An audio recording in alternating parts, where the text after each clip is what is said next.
Una vuelta al sol, girando. Una vuelta al sol, ahí rotando también, día tras día. Hemos completado esa vuelta al sol, un año ya de Letras en Directo. Estamos contentos y estrenando camisita también.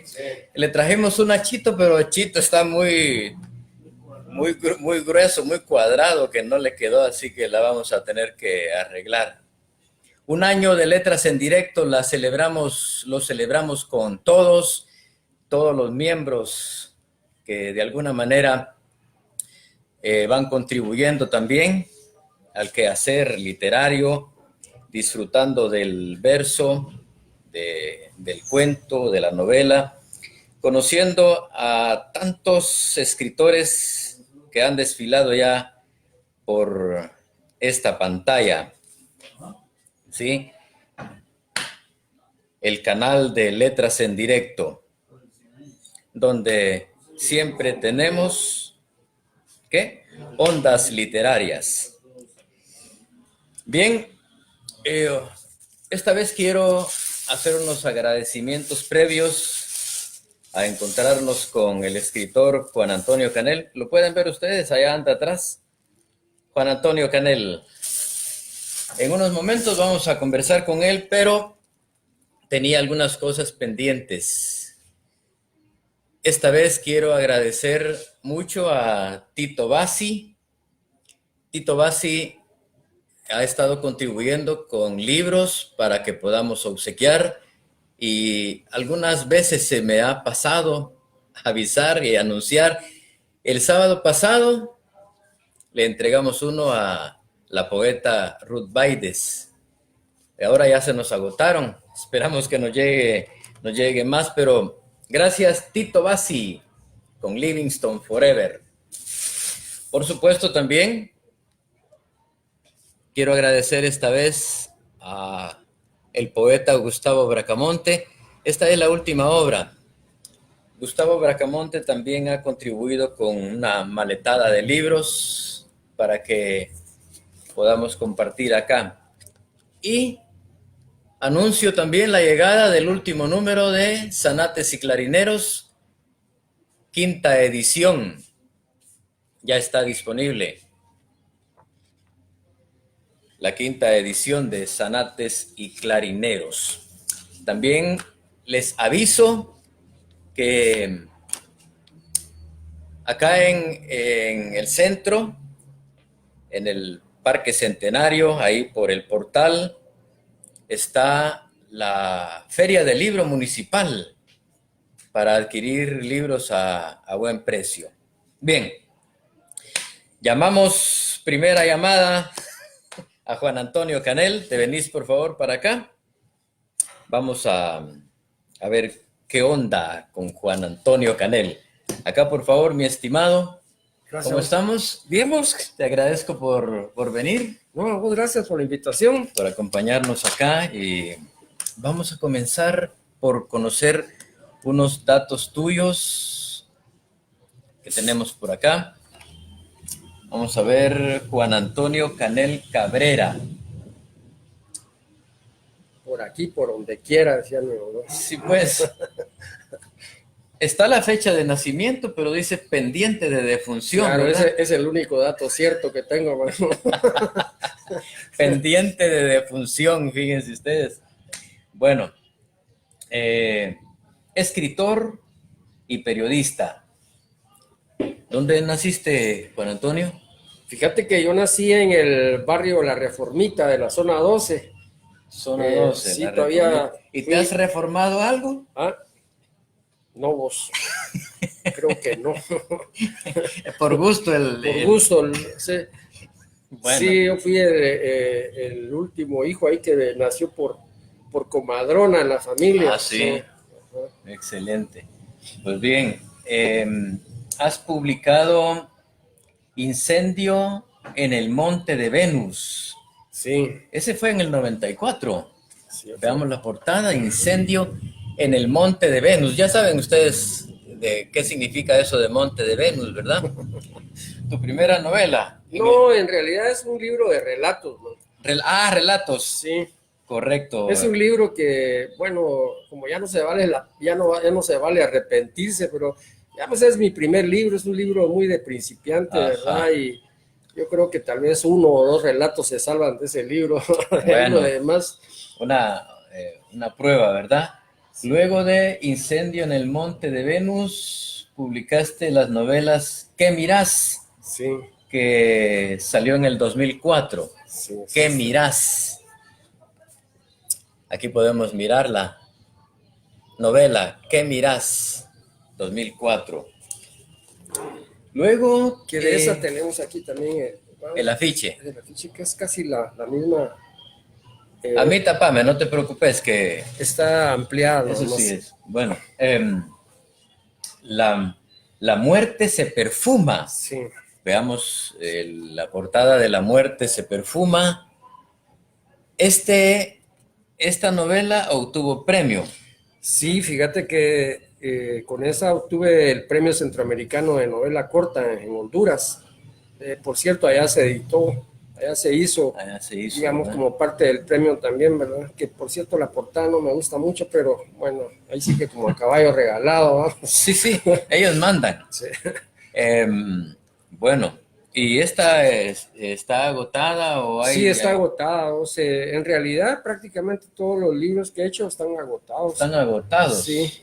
Oh, hay que ir pensando en reediciones, ¿verdad? Sí, hombre, pero también hay que ir pensando en la plata. Sí, es cierto. Bueno,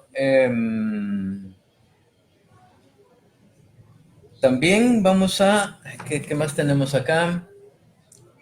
Autor de los libros La llamada inesperada. No, La llamada literatura precolombina. La llamada literatura precolombina en el 2011.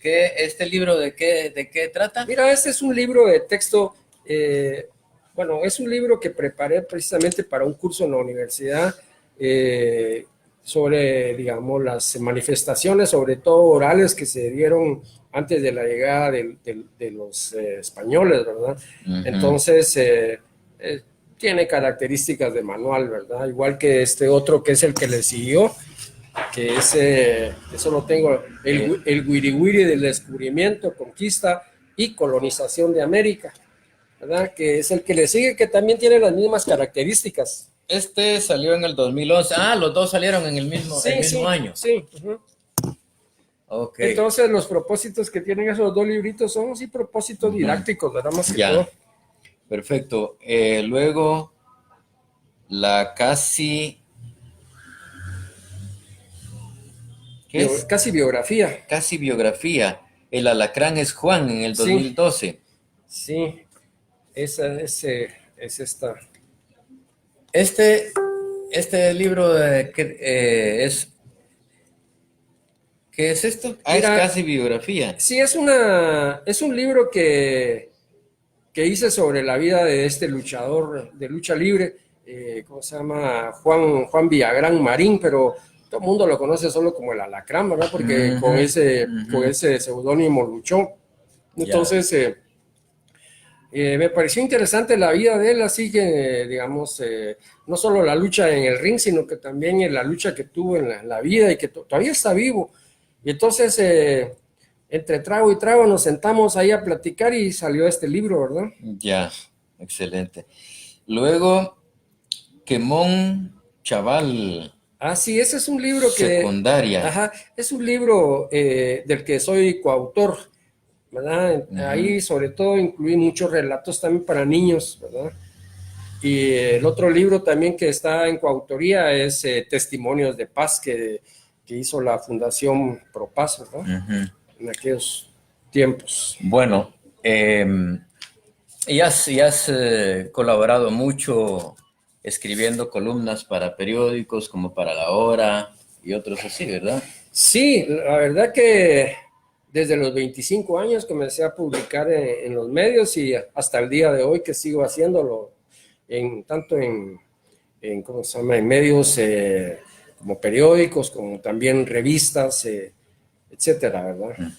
Entonces, sobre todo, cuando más publicamos fue cuando formaba parte del grupo literario La Real Academia, dentro de la cual estaba en ese entonces La Rial, así se llama. la Real con I, sí, Ajá. Real. Entonces, con Marco Augusto Quiroa, Ujú. al principio también con Eduardo Villagrán, Marco Vinicio Mejía y yo, hacíamos una columna semanal que publicábamos primero en Prensa Libre y luego en Siglo XXI, ¿verdad? Full. Bien, ya estamos agradeciendo a los que se van ahí pegando para acompañarnos en esta charla.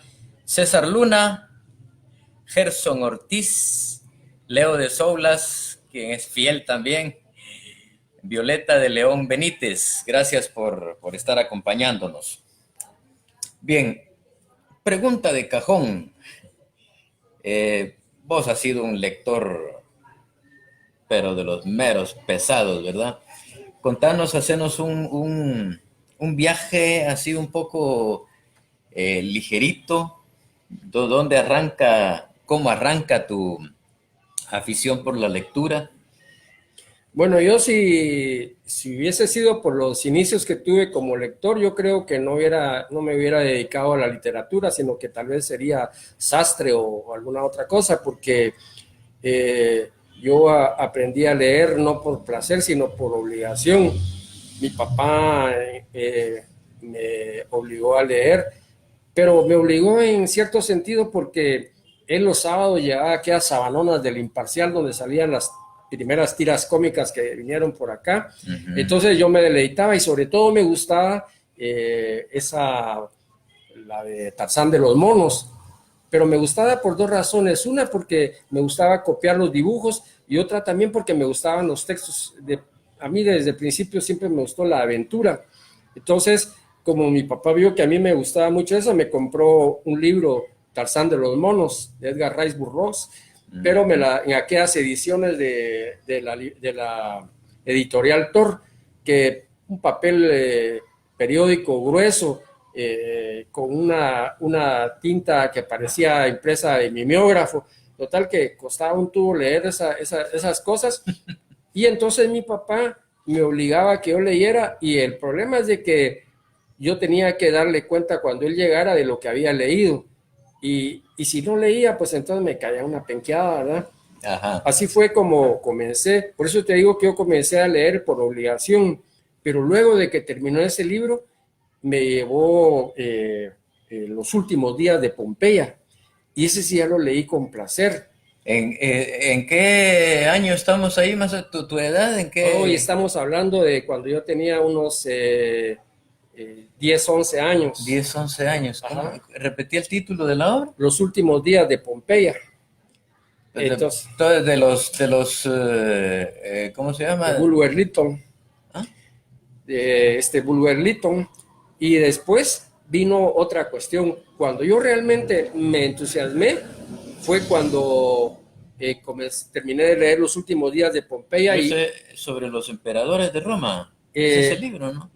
no, ese es un libro que habla sobre la destrucción que sufrió Pompeya a raíz de las erupciones del Vesubio y que, digamos, quedó sepultada esa ciudad con la gente calcinada, incluso ver esa panorámica, digamos, en la imaginación resulta interesantísima porque casi todos murieron por asfixia, pero después calcinados. Entonces vos podés ver casi todas las actitudes de los seres humanos en ese transcurso, porque murió gente cocinando, gente durmiendo, gente haciendo el amor, en fin, fue como tomar una instantánea de todo el momento que se dio a raíz de la erupción, ¿verdad? Bueno, Uh -huh. sobre eso Ya, versa la.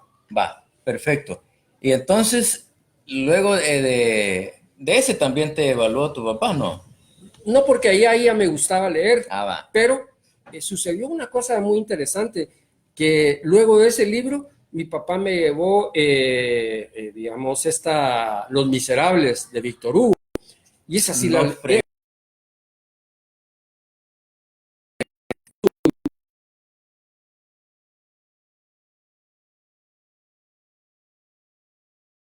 eh, eh, al ver que yo estaba muy interesado, le fue a preguntar al padre Ambrosio, que estaba ahí en la parroquia del Guardia Viejo, y le contó que yo estaba leyendo Los Miserables, y el padre Ambrosio puso el grito en el cielo. ¿Cómo? Le dice, ese es un libro prohibido, está prohibido por la iglesia, está en el índice.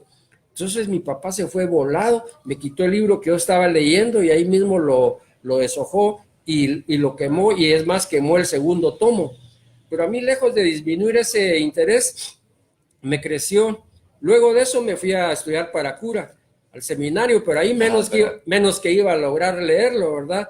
Hasta que salí del seminario, entonces sí me di el placer de leerlo, y a partir de eso, pues de alguna manera me convertí en un lector, pues que leía por placer, ¿verdad?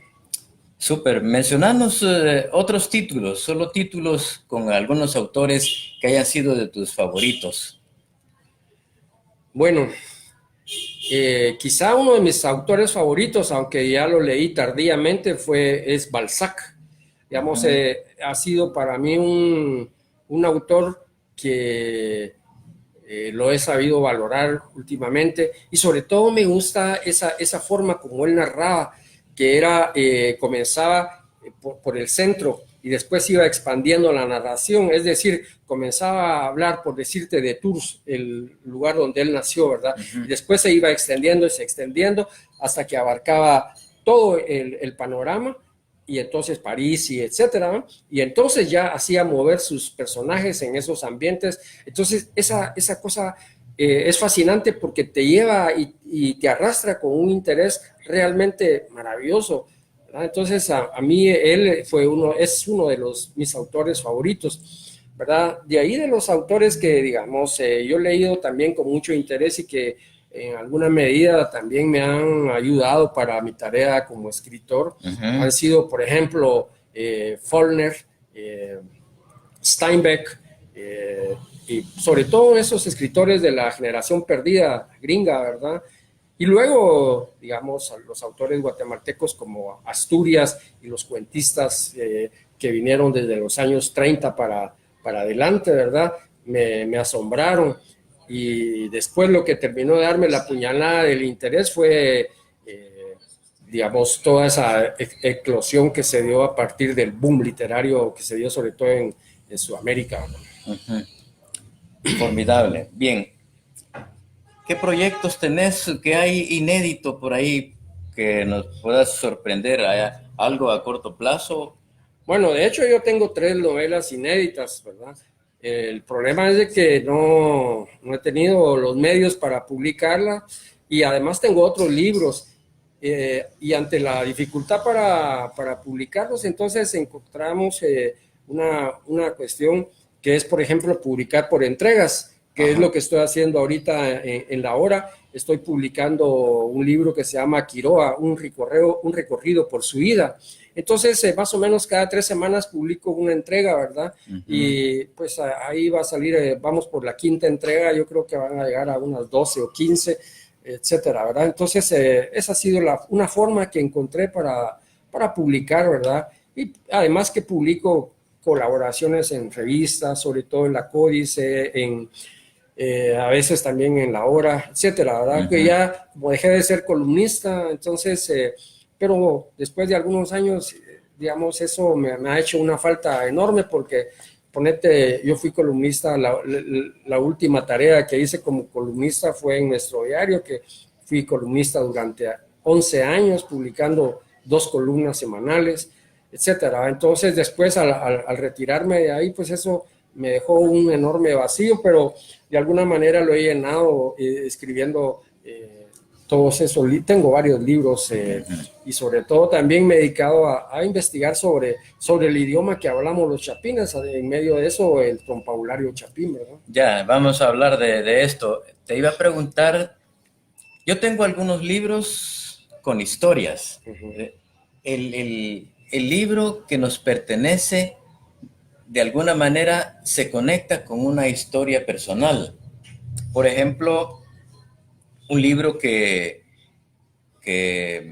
una vez me regalaron a mí, por ejemplo, el caso del Código Da Vinci, lo he contado en otras ocasiones, que que me lo prestaron el lunes, el jueves lo devolví, el viernes fui a ver la película. 2 años después, el joven me regaló una bolsa de libros y abajo venía el Código Da Vinci. Aparte de un libro que alguna vez me regaló, digamos, una enamorada y me enamoró más. ¿Tenés algún libro con historia? Bueno, de hecho, todos los libros que uno lee, digamos, ya de una manera lo hacen conectarse a uno, porque, digamos, si no te conectan, sería, digamos, un libro que no tratara sobre asuntos humanos. Uh-huh. Entonces, esa conexión que se da, esa es la mágica, ¿verdad? Pero sí, yo tengo libros así que han sido, digamos, para mí maravillosos y que, digamos, los he leído 1, 2 veces más, ¿verdad? Uh-huh. Entonces, por ejemplo, hay un autor que a mí me gusta mucho, que no es muy leído, pero a mí me encanta, por ejemplo, es Alejo Carpentier, ¿verdad? Entonces, cubano, ¿verdad? Sí, es cubano. De los otros libros que a mí me han impactado de manera tremenda también son muchos de los libros de Asturias, pero el que más quizá y el que me parece el mejor libro de él y en el que él vuelca toda esa poesía que tenía recóndita dentro de él es Mulata de Tal. Para mí es el mejor libro de Asturias. Creo que es también el más difícil de leer, pero que cuando entras en la onda de él es que es maravilloso. Yo creo que Mulata de Tal es el libro por excelencia del realismo mágico. Sí, yo creo que es pura sí. fantasía esa obra. Bueno, pero es una fantasía muy conectada, por eso realismo mágico, muy conectada también con las tradiciones, con el pensamiento indígena, con todo lo que está colateral en esa cultura que siempre palpitó en el interés de Miguel Ángel Asturias, ¿no? Eso, digamos, en cuanto a libros de mi preferencia, ¿verdad? Y además, quizá uno de los autores que más me ha fascinado también es Borges. Aunque a mí me gusta Borges porque más que un autor de ficción, me parece un erudito que recrea todos los libros que él ha leído, todos los mitos que él ha aprendido, todo el tránsito que él ha tenido por la literatura, porque en realidad no es un autor original en el sentido pleno, ¿verdad? Y en ese sentido también yo creo que, contrario a lo que todos dicen de que a él no le dieron el Nobel por razones políticas, no, yo creo que con justeza no se lo dieron, porque, digamos, la premiación es un acto literario, ¿verdad?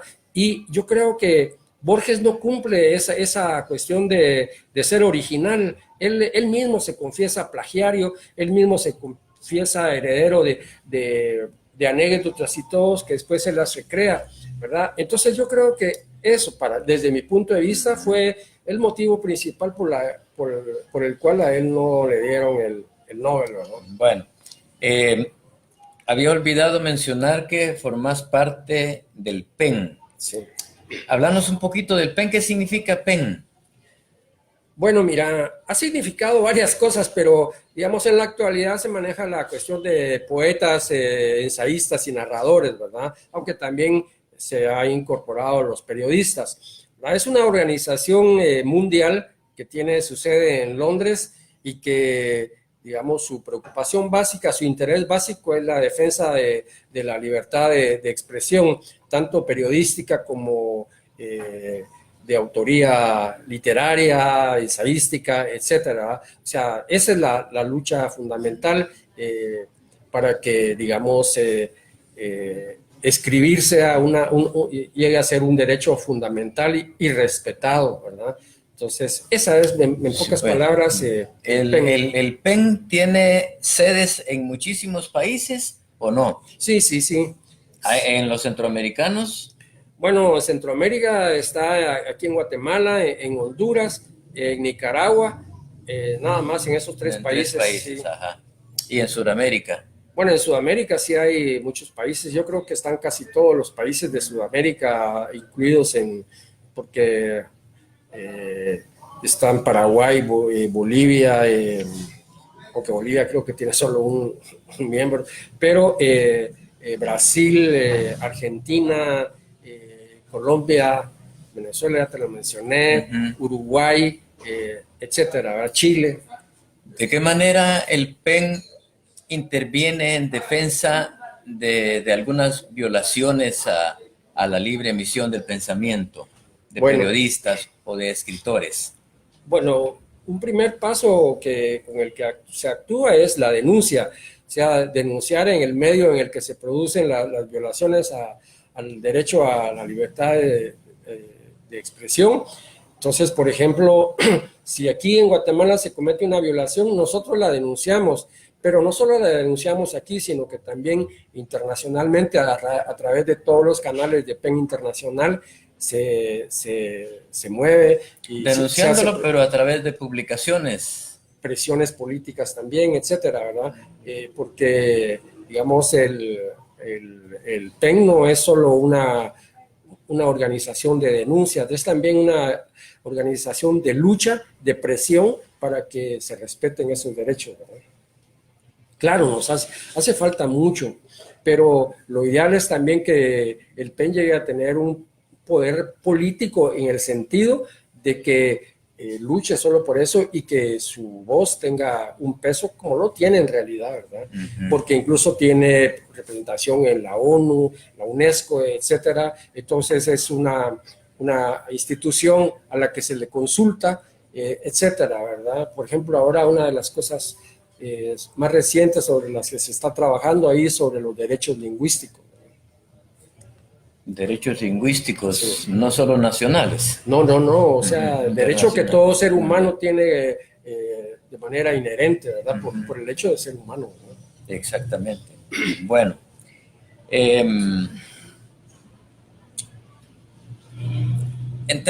vamos a entrar a hablar un poquito de ese trompabulario Chapín.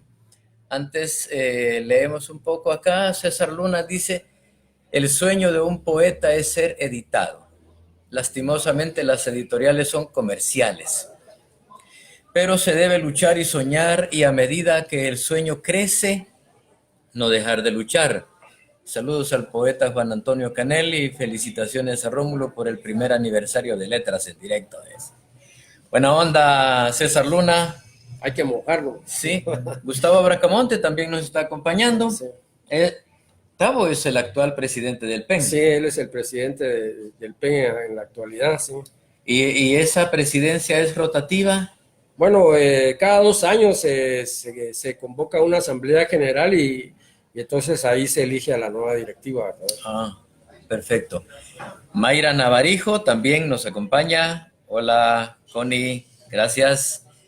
María Candelaria Jarquín, es de Nicaragua. Por allá nos está acompañando. Saludos a ambos, dice Gustavo Bracamonte. Gracias. Elisha D'Angelo, saluditos. Gustavo García también nos envía saludos. ¿Dónde estamos, Gustavo? ¿En Puerto Barrios o por acá celebrando? Dice: no estoy de acuerdo con Juan Antonio. Va, veamos. Aquí se van a agarrar.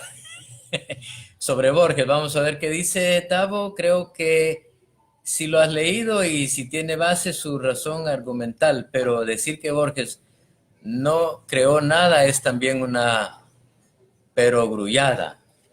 No, yo no dije que no haya creado nada. Yo lo que dije es que su originalidad no dio la talla según los académicos suecos para no darle el premio. Lo que pasa es que se utilizó en ámbitos fuera de la academia mucho el argumento de que no se le daba por razones políticas, ¿verdad? Pero yo tengo mis dudas y además es un punto de vista pues que yo lo doy, es muy personal y lo doy, digamos, por lo que he leído de él, por lo que he escuchado, por lo que he visto, etcétera, ¿verdad? O sea, es si querés, una opinión aventurada, pero es mi parecer, ¿verdad? Es tu opinión personal. Sí. Muy bien.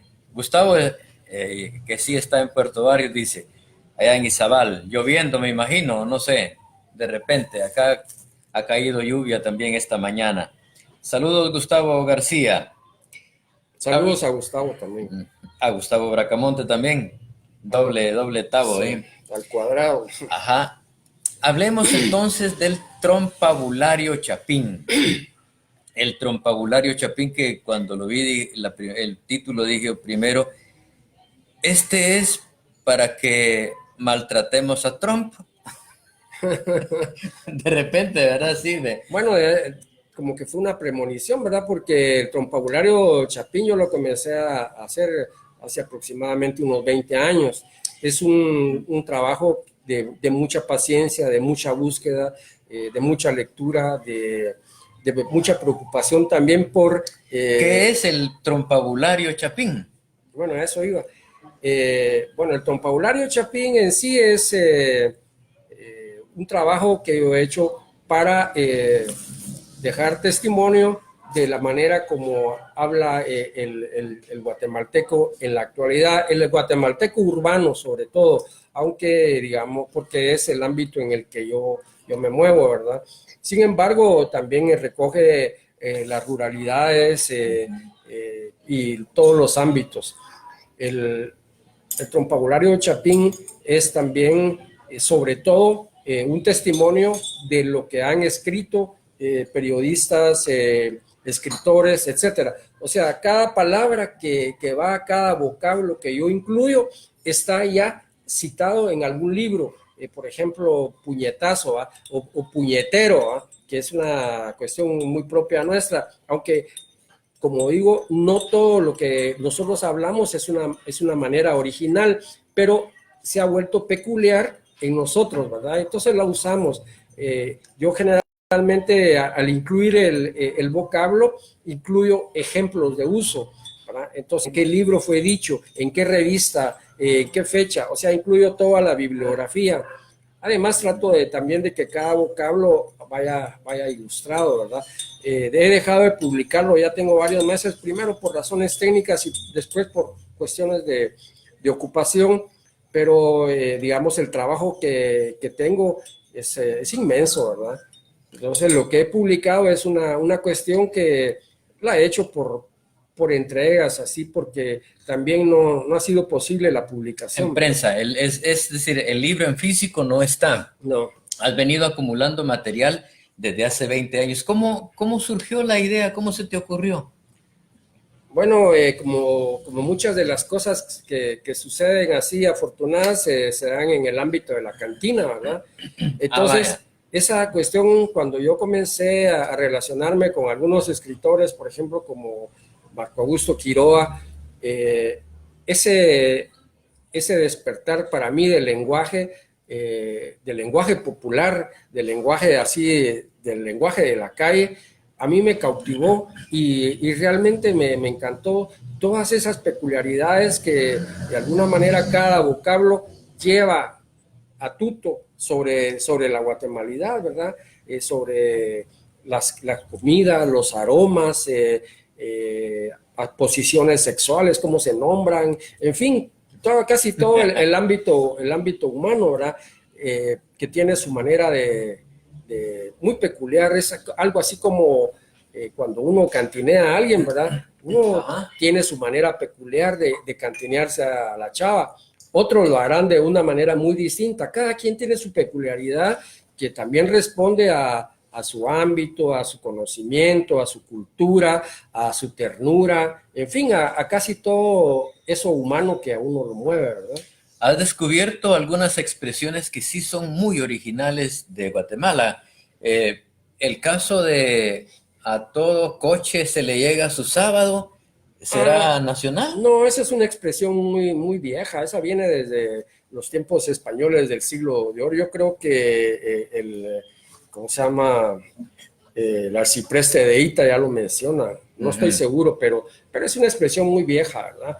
Y no todos son a todo coche, sino que a algunos le llaman de otra manera, y no solo referido al cerdo, sino que también a otros animales, depende de las peculiaridades de cada lugar, ¿no? Hay algunas expresiones que te recordes de ese libro.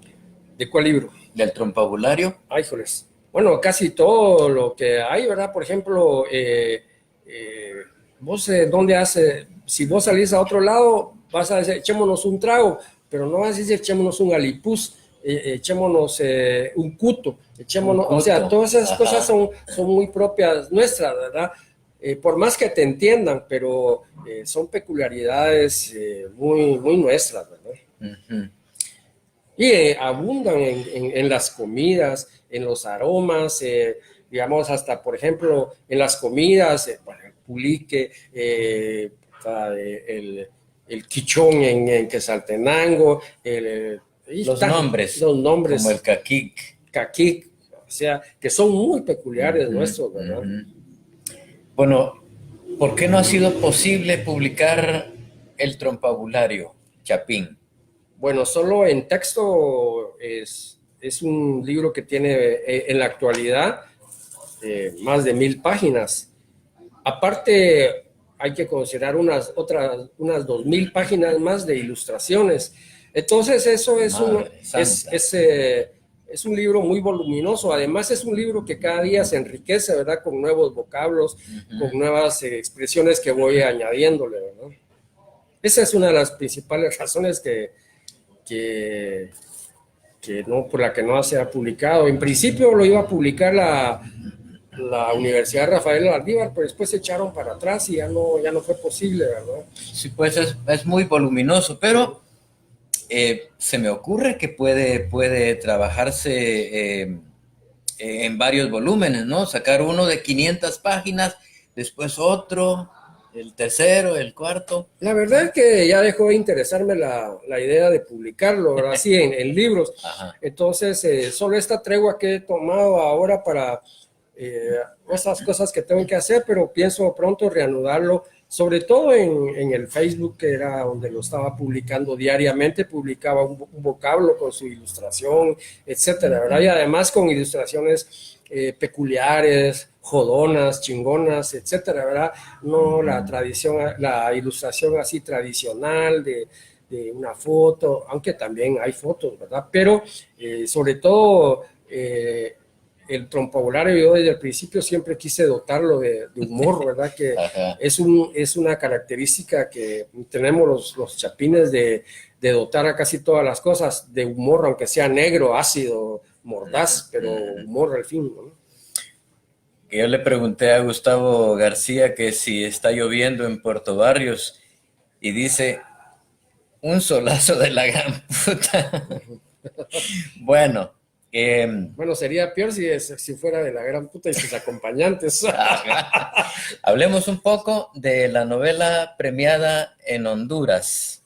De la muerte se perfuma. La muerte se perfuma. Es una novela corta, Sí, 100 páginas aproximadamente, ¿verdad? sí, un poquito más. Sí, cuando uno se mete de lleno en ella, sale en 2 días, la puede uno leer, que fue lo que yo logré hacer. Me di cuenta que te gusta mucho la figura literaria. Hay una profusión de adornos en esta novela, una novela un poco erótica, ¿verdad? Bastante. Bastante interesante. Es una experiencia. Fíjate que qué casual que yo acabo de leer la novela que algunos dicen que probablemente sea autobiográfica de Guillermo Cabrera Infante, esa que se llama La Habana Sí. para un infante difunto. Y casualmente me mandaste esta voz para leerla y también va casi en la misma línea, el patojo que comienza a ser instruido en esas jornadas sexuales, ¿no? Bueno, yo creo que debería ser el sueño de todo muchacho, ¿verdad? Tener una mujer mayor que a uno lo ponga así diestro y buzo para esos menesteres, ¿verdad? Ajá. Y por eso es esa cuestión que reza el viejo refrán que dice que si el viejo pudiera y el patojo supiera, qué bonito fuera, ¿verdad?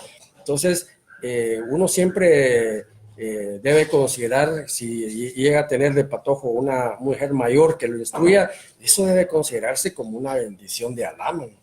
Una maestra sexual, ¿verdad? Claro, sí, pues, ¿por qué no? digamos, y en la juventud y en la niñez nos enseñan a rehuirle a lo sexual, a abominar de eso, cuanto es una de las mayores fuentes de placer, aun cuando ya se te fue las posibilidades, el recuerdo, la evocación, etcétera, mano. Hasta para tus placeres escondidos te sirve eso. Sí, definitivamente. Bien, te voy a pedir que conozcamos un poquito el contenido de la obra. Léenos un par de párrafos, por favor. Híjoles. La muerte se perfuma.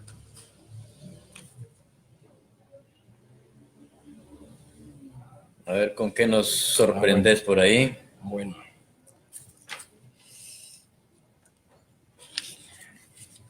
Siéntate sobre mis piernas para que estés más cómodo. Sí, doña Bruni. Y ahí fue el acabose. Ella misma oprimió mis manos contra sus dos pechos, me hizo acariciarla y sus ojos, ebrios de voluptuosidad, los abría y cerraba. Su respiración creció en ritmo e intensidad. Tuvo que ayudarse con medio abrir su boca para que ese ritmo no se le huracanara. Sin embargo, yo no pude contener toda la presión que ardía dentro de mí. No fui capaz de jalarle la rienda a los espasmos que sentí. Mis mejillas no pudieron disimular el rubor al percatarse que ella también lo advirtió. Vio cómo todo el cuerpo se me estremecía y, presta con sus dos manos, asidas a mis brazos, me atrajo hacia sus pechos y los restregó contra mi cara. Fue testiga privilegiada de mi eclosión y mientras el estremecimiento recorría todo mi cuerpo, emocionado sentí que un coro solemne y fantasmal se había metido a ese cuarto de baño y me cantaba el solemne Aleluya de Händel. Que Dios y toda su corte celestial me amparen, pensé.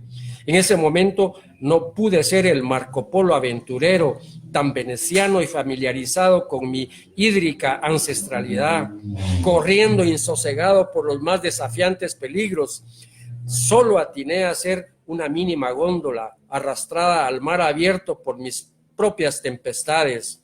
Cuando mis espasmos concluyeron, logré recuperar un poco de fuerza y me solté de sus brazos y fui capaz de salir apresurado del baño. Así logré llegar a su cuarto. Luego, con su bata sin atar y solo sostenía las aberturas con su mano, ella pasó del baño a su cuarto en el que yo me estaba poniendo el pantalón. De la gaveta de su ropero sacó una toallita y me dijo, para que te seques. Yo le di la espalda para obedecerla y ella solo me miraba. Cuando me volteé, me pidió la toalla y la aspiró de manera profunda. Ya te hiciste hombre. Y pensar que te paréntesis, aquí estamos para dar una explicación ahí. Es prácticamente un niño el que está ahí con una mujer ya adulta. Bueno, es un muchacho de 14 años. Ajá. Continuemos entonces. Bueno, ya te hiciste hombre y pensar que te conocí cuando eras un niño. La piel se me puso de carbón encendido. Enseguida tendió su mirada sobre mí como si fuera una sábana poniéndome a salvo de mi vergüenza. Volvió a acercarse y, mirándome de frente, esperó a percibir mi turbación provocada por la caída violenta que mis ojos sufrieron en el paisaje portentoso de sus pechos desnudos. Enseguida me besó otra vez de manera superficial en los labios y me dijo, ¿no te alegra que esté de nuevo en la casa? ¿Serás tan ingrato que no vas a darme un abrazo? No, doña Bruni. ¿No qué? ¿No vas a darme un abrazo? Sí, doña Bruni. ¿Sí qué? Sí, le voy a dar un abrazo. Bueno. Brunilda se llama la... Bueno, Brunilda es el personaje, uno de los personajes principales, el otro es Jorgito, pero el otro es Marco Polo, que es un nombre que ella le asigna desde que era niño cuando le regaló un libro sobre la vida y los viajes de Marco Polo, y que, digamos, era un libro ilustrado y que fascinó a ese niño de entonces. Y ella lo vio tan fascinado que lo bautizó como Marco Polo, ¿verdad? Aquí lo que ocurre es que esta señora prepara a este niño, porque lo conoce tan pequeño y lo instruye, le ayuda en su educación y todo, y lo va formando hasta que está listo para las lecciones sexuales. Bueno, en realidad es una de ir viendo, de ir probando, porque ella también tiene miedo, porque el personaje Marco Polo es compañero de estudios de su hijo y de sus hijos. Entonces ese miedo que da de que se llegue a saber que, digamos, hay esa corriente así de sentimientos recíprocos, ¿verdad? Y por el otro lado, de parte del niño, ese respeto profundo por ella, que tiene la edad de su mamá, etcétera, ¿verdad? Y que al final, digamos, lo que da casi toque final a la novela es cuando al final, después... Bueno, ¿no? Digamos, el cierre también. Claro, sí, entonces que hace... que llegan a tener relaciones sexuales, y precisamente cuando están teniendo relaciones sexuales, la mamá del personaje los descubre, y entonces ahí es la eclosión, y ella sufre todo esa vergüenza, esa cuestión de sentirse así segregada por el hecho de estar con prácticamente un niño, ¿eh? Hay un enredo ahí bastante tremendo que no es de la época actual el tiempo en el cual se inserta la historia, porque en la época actual sí sería un crimen, ¿verdad? Hoy claro, sí. sí. No, esa fue una novela ambientada en varias etapas, pero sobre todo que yo traté de ubicarla en un tiempo que yo conocía bien, que es a partir de la década de los 70, ¿verdad? Entonces, a partir de ahí comenzar, aunque no hay fechas ni nada, es en cierta manera atemporal, ¿verdad? Atemporal, exacto. Pues interesante la novela. Movámonos un poquito para tocar otros temas que bien valen la pena acá también. Pasemos primero por si ya te metiste a algún campo nudista y no tenés temor de meterte. No, la verdad que nunca tuve la experiencia de estar en un campo nudista. Entonces, no, nunca tuve esa experiencia. Bueno, en parte, yo creo que mucho de eso ha haber influido el hecho de que vaya a estudiar un seminario, ¿verdad? Porque, Bueno. por ejemplo, cuando salís del seminario, y yo salí del seminario cuando ya iba a cumplir 14 años, imagínate, es cuando todo el despertar de la sexualidad, te comienza a nacer, te comienza a huir, ¿verdad? Entonces, pero a la vez que tenés esa cuestión, también tenés lo otro, que es lo que te han enseñado, que es pecado, que hasta los pensamientos son pecado, etcétera. Toda esa lucha por liberarte de todo ese bagaje de ideas, de experiencias y cuestiones que se te han entronizado es una de las cosas más difíciles de lograr, porque tenés que pelear contra todo eso.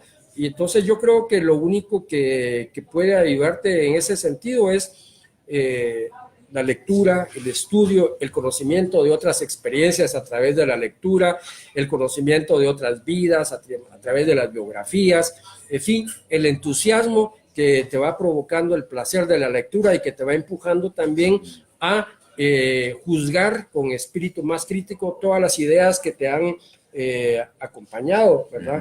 Porque todas esas experiencias de la niñez, del seminario y todo, son experiencias que fueron fundamentales para mí, y entonces es como que uno quisiera quitarse el conocimiento de los padres, ¿no? ¿Verdad?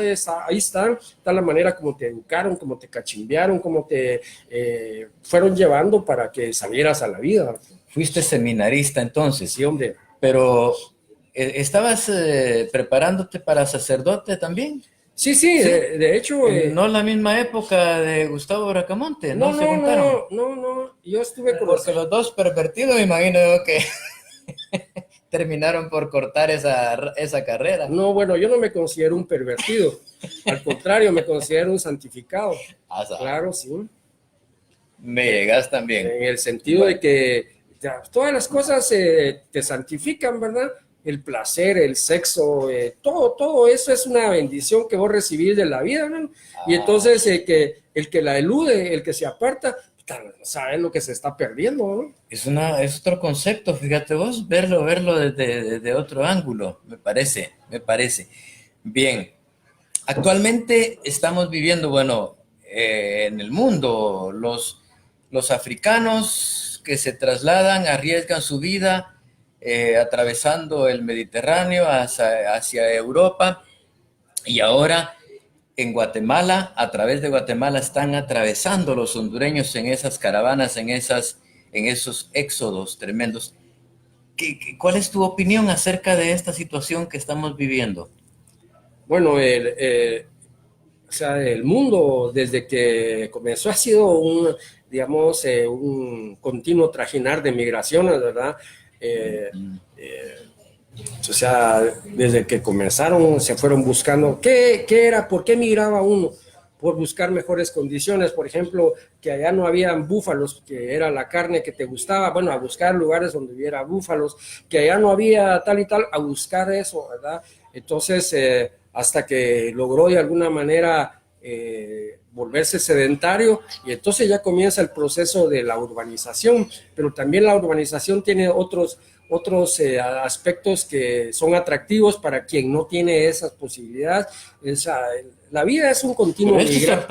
Esto es sorprendente y es inusitado, parece. Bueno, ninguna migración es inusitada, todo tiene su porqué, en fin, o sea, como te digo, desde el principio, ¿qué buscas con migrar? ¿Por qué no te quedas tranquilo ahí? ¿Verdad? Por ejemplo, si sos casado, ¿por qué te quedas tranquilo en la casa? Porque te gusta estar ahí, porque, en fin, cuando no estás contento, migras, vas a conseguir otra tu chava, en fin, etcétera, y ya. Pero no tienen que ver los actuales gobiernos con esa situación. Bueno, todo tiene que ver con todo, ¿no? Porque, digamos, en la actualidad un ser humano no puede vivir desconectado de todo lo que le rodea, tiene que estar imbricado, todo está imbricado. Entonces la sociedad, la cultura, la educación, todos esos aspectos que son inherentes al ser humano, uno no puede vivir aislado, ¿verdad? Incluso Henry David Thoreau, que se fue a Walden, así, a pesar de que estaba solo, él ya no estaba aislado, porque él ya tenía conocimiento de la cultura, de las dificultades que estaba, y aunque estuviera aislado, estaba pensando en eso, estaba imaginando cómo podía ser un estado ideal. Eso te crea esa conexión, ya no estás aislado, estás vinculado. Y entonces, desde que naces y tenés tu familia, el abrazo, el cariño, todas esas cosas te vinculan con la vida y te dan, digamos, las posibilidades para que vos las transformes. Bueno, y que no hayan permitido que el grupo Marduk ingresara al país a dar su concierto, ¿qué te parece? Bueno, fíjate que yo nunca he escuchado al grupo Marduk ni sé qué es, ¿verdad? Sin embargo, yo pienso que impedir que alguien se manifieste es razón, ¿verdad? Porque de alguna manera, incluso yo creo que les hizo un gran favor al grupo porque, o sea, la gente se interesa más por eso, ¿verdad? Entonces, pues también frenar algo también es dejar que vos te expreses, impedirte que vos te expreses, es una estupidez, ¿verdad? Porque es un derecho que todos tenemos a manifestarnos, aunque no nos gusten. A mí no me gustan muchas cosas, por ejemplo, las iglesias, ir a la iglesia, los rituales, etc. No me gusta, pero yo tengo un profundo respeto por quienes sí lo practican, ¿verdad? Sí, pues, es decir, si alguien está ahí promoviendo que formes parte de una legión de Satanás, es tu decisión si querés formar parte, si querés irlos a escuchar o no. Pues sí, exacto, ¿verdad? sí. Perfecto. Eso, bueno. eso corresponde al ámbito puramente del albedrío de cada quien, ¿verdad? Bueno, vos que has escrito muchísimo, que bueno, dedicas muchas horas a la letra también. Dirigite a aquellos que están intentando refinar sus renglones, escribir. ¿Qué podés decir algunos consejos? ¿Crees que se puede aconsejar cómo proceder para mejorar la escritura? Bueno, yo creo que lo principal para un escritor en realidad no es escribir, sino leer, ¿verdad? Porque en la actualidad, o sea, prácticamente toda la experiencia humana está escrita. Yo creo que alguien dijo, creo que fue este italiano, ahorita se me va el nombre, que en literatura solo había, creo que 36, 38 temas sobre los que se podía hablar.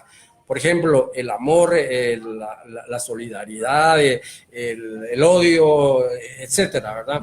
Entonces, y prácticamente sobre todo eso ya se escribió. Por Que ejemplo, todos los temas ya fueron abordados. todos los temas fueron abordados ya. O sea, lo que cambia es la realidad en la que vos hablas sobre ese tema. Y la forma en que los tratás. La forma en que los tratás, ¿verdad? Etcétera. Incluso si vos ves desde Homero, digamos, casi todo ese tránsito del viaje, de la experiencia, del amor, de todo eso, ahí comienza ya tratado, e incluso se trataba de manera oral, ¿verdad?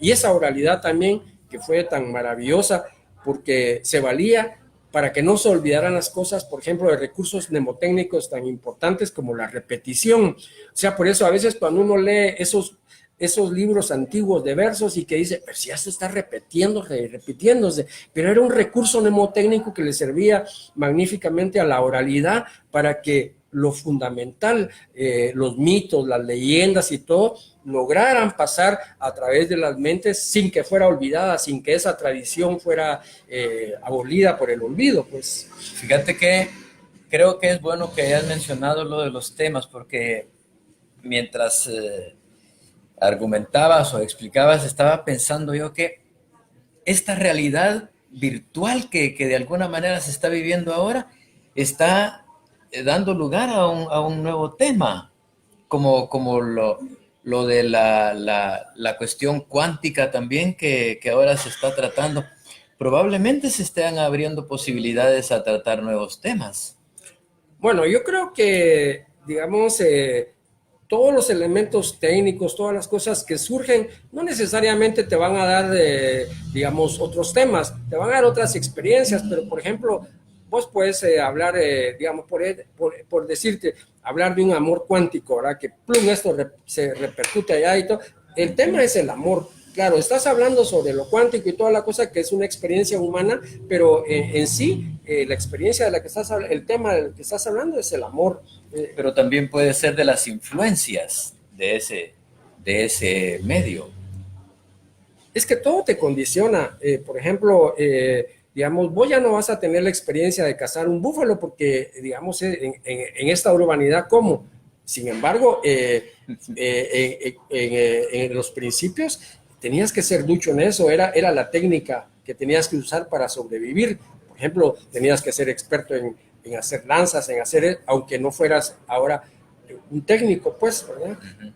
Bueno, en resumidas cuentas, lo que todos repetimos, que hay que leer, leer, leer y leer. Es decir, hay que alimentarse primero. Sí, pues, y vuelvo a eso, ¿verdad? Bueno, la lectura y sobre todo también una de las cosas que yo creo que es fundamental para el escritor, para la experiencia de escribir sea saludable, es que la lectura sea un placer, ¿verdad? Porque en la medida que sea un placer, que la literatura logre conmoverte, afectar tus sentimientos, afectar tu visión, gustarte, en esa medida también vas a amar la literatura.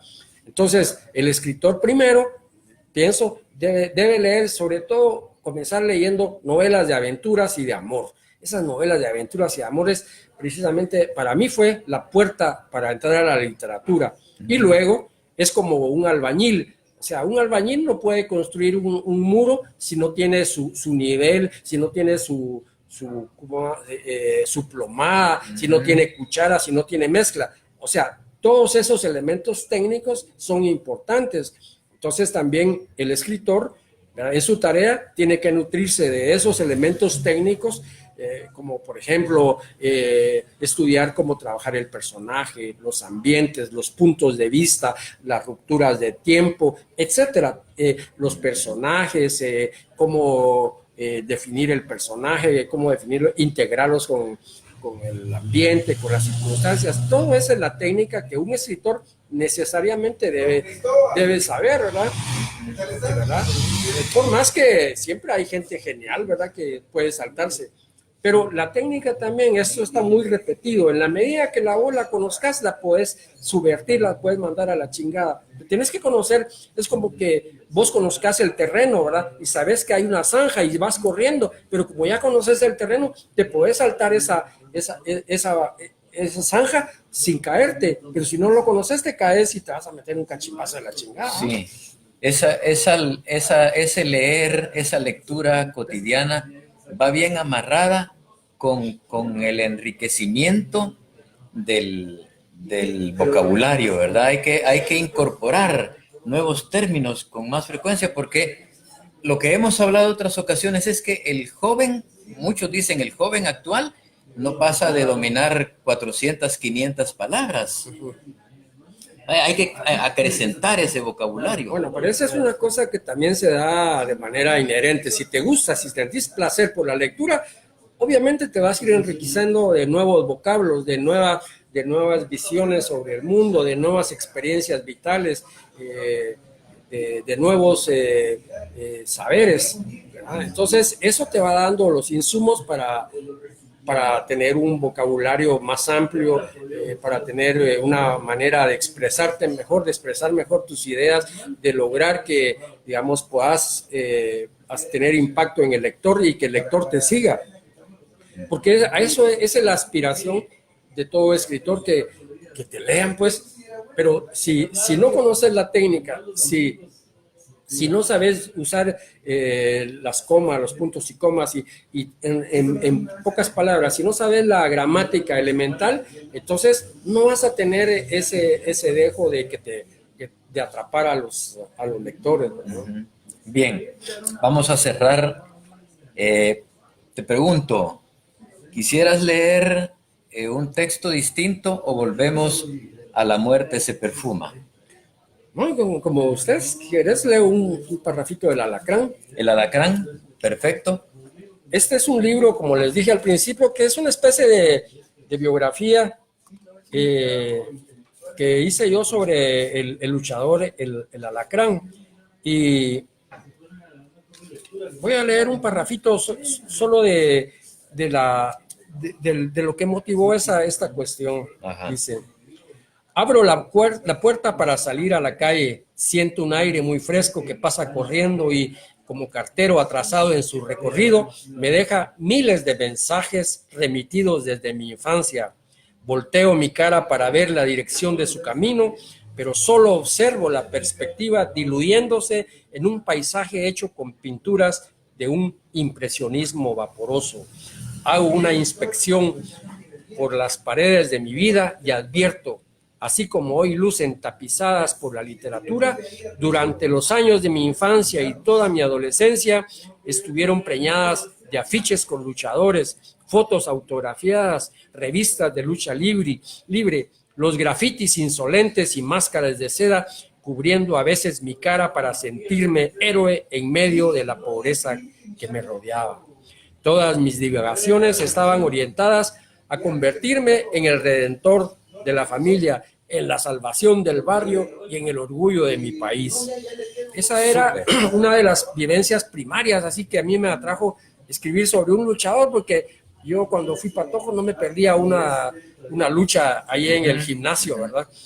Así que... Súper. Bien, veamos si tenemos otros comentarios por acá. Miriam de León se unió también, igual que Roberto Cifuentes, que precisamente estará el próximo sábado acá en Letras en Directo. Bien, gracias, estimado Juan Antonio Canel Cabrera, por habernos acompañado acá, por habernos compartido un poco de la literatura y de tu vida. Muchas gracias también a vos por haberme invitado a participar en esta conversación. Muy agradecido. Perfecto. Bueno, gracias a todos. Nos chocamos la próxima.